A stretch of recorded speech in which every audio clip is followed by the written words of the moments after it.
श्रीमन नारायण दोस्तों, राधे राधे। आप सभी को मार्गशीर्ष महीने की बहुत बहुत बधाई और शुभकामनाएं। जिस प्रकार से कार्तिक का महीना भगवान विष्णु को प्रिय है, उसी प्रकार माघ का महीना भगवान कृष्ण को प्रिय है। इसी तरह मार्गशीर्ष महीने का बहुत अधिक महात्म्य है। भगवान श्री कृष्ण कहते हैं कि इस महीने में मैं स्वयं मार्गशीर्ष हूँ, इसीलिए मैं इस महीने में भगवान कृष्ण की विशेष पूजा अर्चना की जाती है। अब भगवान कृष्ण के किसी भी स्वरूप की पूजा करते हो, चाहे आपने लड्डू गोपाल जी की सेवा ली है या आप भगवान श्री कृष्ण के किसी भी स्वरूप का पूजा करते हैं, तो मार्गशीर्ष महीने में आपको भगवान कृष्ण की विशेष स्नेह पाने के लिए भगवान कृष्ण की पूजा करनी चाहिए और उनके मंत्रों का विशेष जप करना चाहिए। इस महीने में श्री गीता का पाठ करना बहुत अधिक शुभ माना जाता है। इसके अतिरिक्त आप कृष्ण कथाएं भी सुन सकते हैं। मैं आपको भगवान श्री कृष्ण से जुड़ी कथाएं सुनाऊंगी। तो आइए मैं आपको सुनाती हूँ। ये बात मेरे नटवर नागर की है और उनकी राधा रानी की है। ये बात मेरे कृष्ण की है। ये बात मेरे भव की है। बात ब्रजधाम की है। बात मेरे वृंदावन की है। एक बार एक संत जी घूमने के लिए वृंदावन गए। वहाँ कुछ दिन घूमे, फिर और दर्शन किए। जब वापस लौटने का मन किया तो सोचा भगवान का भोग लगाकर कुछ प्रसाद लेता चलूँ।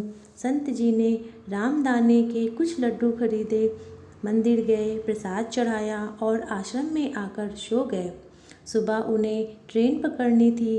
अगले दिन वो ट्रेन में आकर बैठ गए। सुबह वृंदावन से ट्रेन चली और ट्रेन को मुगल सराय से स्टेशन आने में सुबह से शाम हो गई। संत जी ने सोचा अभी पटना तक जाने में मुझे 3 से 4 घंटे और लगेंगे।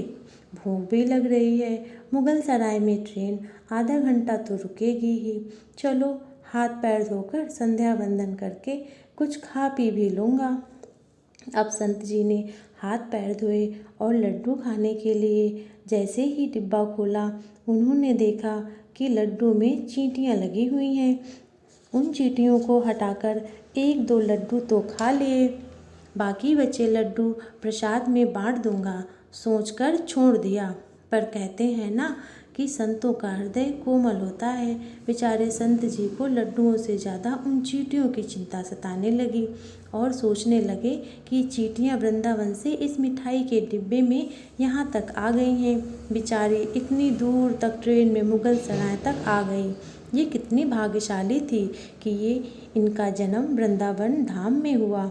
अब इतनी दूर आ गई, पता नहीं अब कितने दिन या कितने जन्म लग जाएं इनको वापस वृंदावन धाम तक पहुँचने में। पता नहीं ब्रज की धूल इन्हें कभी दोबारा मिल भी पाएगी या नहीं। अरे अरे, ये मैंने क्या कर दिया, कितना बड़ा पाप कर दिया। इनका वृंदावन धाम छुड़ा दिया हमने। नहीं नहीं, हम तो फिर से वापस वृंदावन जाना होगा। संत जी ने उन चींटियों को वापस उसी मिठाई के डिब्बे में सावधानी से रखा और वापस वृंदावन की ट्रेन पकड़ ली और उस मिठाई की दुकान पर गए और डिब्बा धरती पर रखा और डिब्बा धरती पर रख कर हाथ जोड़ लिया और कहने लगे, मेरे भाग्य में नहीं कि तेरे ब्रज में रह सकूं, लेकिन ये मुझे अधिकार नहीं जिसके भाग्य में ब्रज की धूल लिखी है, मैं उसे यहाँ से दूर कर सकूं। दुकानदार ने यह सब देखा तो वह बाहर आ गया और कहने लगा कि संत जी, इसमें चींटियाँ लग गई हैं, कोई बात नहीं, आप दूसरी मिठाई ले लो। संत जी कहने लगे, नहीं भैया, मिठाई में तो कोई कमी नहीं थी, इन हाथों से पाप होते होते बच गया, बस उसी का प्रायश्चित कर रहा हूँ। इतना कहकर संत जी ने दुकानदार को सारी बातें बता दी।